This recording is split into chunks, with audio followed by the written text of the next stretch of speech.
In the video you are about to watch, the disassembly of the DP3082T1 right gear pump is demonstrated. First, the plastic caps on the pump's inlet and outlet lines are removed. The pump is securely clamped in a vise.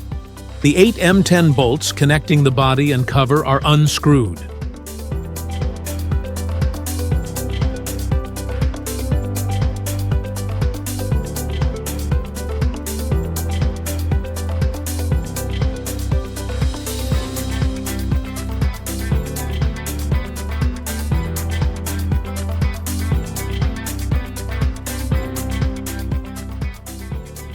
The cover is gently tapped with a hammer to remove it.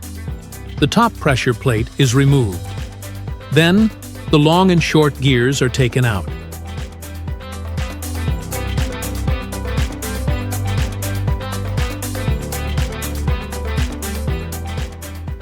Finally, the bottom pressure plate is removed, completing the disassembly process.